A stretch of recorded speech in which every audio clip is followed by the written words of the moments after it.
ಮೊದಲನೇ ಪ್ರಶ್ನೆ ಎಲ್ಲದಕ್ಕಿಂತ ಇಂಪಾರ್ಟೆಂಟ್, ನಾನು ನಿಮಗೆ ಕೇಳ್ತಾ ಇದ್ದೀನಿ, ನಿಜವಾಗ್ಲೂ ನೀವು ಹೇಗಿದ್ದೀರಿ ಮೆಂಟಲಿ ಫಿಸಿಕಲ್? ಆಕ್ಚುಲಿ ತುಂಬಾ ಚೆನ್ನಾಗಿದ್ದೀನಿ, ಫಿಸಿಕಲಿ ಮತ್ತೆ ಮೆಂಟಲಿ. ಬೆಳಿಗ್ಗೆ ಎದ್ದಾಗಿನಿಂದ ಸಂಜೆ ತನಕ ನಿಮ್ ಡೇ ಹೇಗಿತ್ತು? ಒಂದು 45 ಮಿನಿಟ್ಸ್ ವರ್ಕೌಟ್ ಮಾಡಿದೆ. ಪೂಜೆ ಮಾಡ್ತೀನಿ, ಪೂಜೆ ಮಾಡಿ ಆಮೇಲೆ ತಿಂಡಿ ತಿನ್ನೋದು. 9 ಗಂಟೆಗೆ ಮನೆ ಬಿಟ್ಟೆ. ಹೆಣ್ಣು ಮಕ್ಕಳಿಗೆ ಮೊಬಿಲಿಟಿ ತುಂಬಾ ಇಂಪಾರ್ಟೆಂಟ್. ಸೊ ನಮ್ಮಲ್ಲಿ ಮೊಬಿಲಿಟಿ ಇದೆ, ಮೊಬಿಲಿಟಿ ಕಾಲಲ್ಲ ನಮ್ ಮೊಬಿಲಿಟಿ ಇರೋದು ಕಾರಲ್ಲಿ. ಅನ್ಕೊಂತಾರೆ ನಾವು ಮಹಿಳೆಯರಿಗೆ ಜಾಸ್ತಿ ಎಫೆಕ್ಟ್ ಆಗುತ್ತೆ. ನೀವು ಡಯಟಿಷಿಯನ್ ಆಗಿ ನಿಮಗೆ ಇದು ತಿಳಿದಿದೆ, ಗಂಡಸರಿಗಿಂತ ನಮಗೆ ಎವ್ರಿಥಿಂಗ್ ನಮ್ಮ ಹಾರ್ಮೋನಲ್ ಚೇಂಜಸ್ ಹೇಗಾಗುತ್ತೆ. ಒಬ್ಬ ಶಾಸಕಿಯಾಗಿ ಮತ್ತು ಪಬ್ಲಿಕ್ ಲೈಫಲ್ಲಿ ಇದ್ದವರಾಗಿ ನಿಮ್ಮ ಬಾಯಿಂದ ಬಂದ ಜನಕ್ಕೆ ಬಹಳ ಎಫೆಕ್ಟಿವ್ ಆಗಿ ತಲುಪುತ್ತೆ.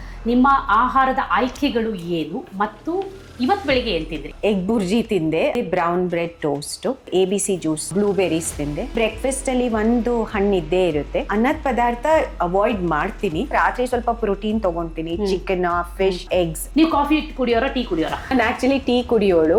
ನೀವು ಮದುವೆ ಆಗಿರೋದು ಮಾರ್ವಾಡಿ ಫ್ಯಾಮಿಲಿಗೆ ಮದುವೆ ಆಗಿದ್ದೀರಾ. ಅವ್ರ ಫುಡ್ ಸ್ಟೈಲ್ ಅನ್ನೋದು ಕಂಪ್ಲೀಟ್ಲಿ ಡಿಫ್ರೆಂಟ್. ಸೊ ನೀವು ಎಷ್ಟರ ಮಟ್ಟಿಗೆ ಆ ಫುಡ್ ಅನ್ನ ಅಡಾಪ್ಟ್ ಮಾಡ್ಕೊಂಡಿದ್ದೀರಿ? ಎಲ್ಲದೂ ಊಟ ಮಾಡ್ತೀವಿ, ನಾರ್ತ್ ಇಂಡಿಯನು ಮಾಡ್ತೀವಿ, ಸೌತ್ ಇಂಡಿಯನು ಮಾಡ್ತೀವಿ. ನನ್ನ ಹಸ್ಬೆಂಡ್ ಮನೇಲಿ ಪನೀರ್ ತುಂಬಾ ಚೆನ್ನಾಗಿ ಮಾಡ್ತಾರೆ. ನೀವು ಎಲೆಕ್ಷನ್ ಟೈಮ್ ಅಲ್ಲಿ ಬಹಳ ಓಡಾಡಿದ್ರಿ, ಅದಾದ್ಮೇಲೆ ನಿಮ್ಗೆ ನಾರ್ಮಲ್ ಬರೋದಕ್ಕೆ ಎಷ್ಟು ದಿನ ತಗೊಳ್ತು? ತುಂಬಾ ವೇಟ್ ಕಡಿಮೆ ಆಗಿದೆ. ಸೊ ಸ್ಕೆಡ್ಯೂಲ್ ಮೇಂಟೈನ್ ಮಾಡೋದು ಈಸಿ ಇತ್ತು. ಬಟ್ ಆದ್ರೆ ಮಹಿಳೆಯರಾದಾಗ ಹೆಲ್ತ್ ವಿಚಾರದಲ್ಲಿ ವಾಶ್ರೂಮ್ ಬ್ರೇಕ್ಸ್ ಹೇಗ್ ಮಾಡ್ಬೇಕು, ಪೀರಿಯಡ್ಸ್ ಅಲ್ಲಿ ಇದ್ರೆ ಹೇಗೆ, ಏನು ಎತ್ತ, ಅಂದ್ರೆ ಈ ಚಿಂತೆಗಳು ಗಂಡಸರಿಗೆ ಬರದೇ ಇಲ್ಲ. ನಮ್ ಜೊತೆ ಕೆಲಸ ಮಾಡೋರು ಗಂಡಸರು. ಸೊ ನೀವು ಮುಕ್ತವಾಗಿ ಮಾತಾಡುವಂತ ನಿಮಗೆ ಧೈರ್ಯ ಇರ್ಬೇಕು, ಆ ಮಟ್ಟಕ್ಕೆ ಸಲಹೆನೂ ಇರ್ಬೇಕು. ಎಲೆಕ್ಷನ್ ಗಿಂತ ಹೆಚ್ಚಾಗಿ ಹೆಲ್ತ್ ಅಲ್ಲಿ ಏರುಪೇರು ಆಗಿದೆ. ಆಮೇಲೆ ಮಹಿಳಾ ರಾಜಕಾರಣಿ ಮಗಳಾಗಿರೋದ್ರಿಂದ ಆರಾಮಾಗಿ ಜನ ನಿಮ್ಮನ್ನ ಒಪ್ಕೊಳ್ಳೋದಿಲ್ಲ.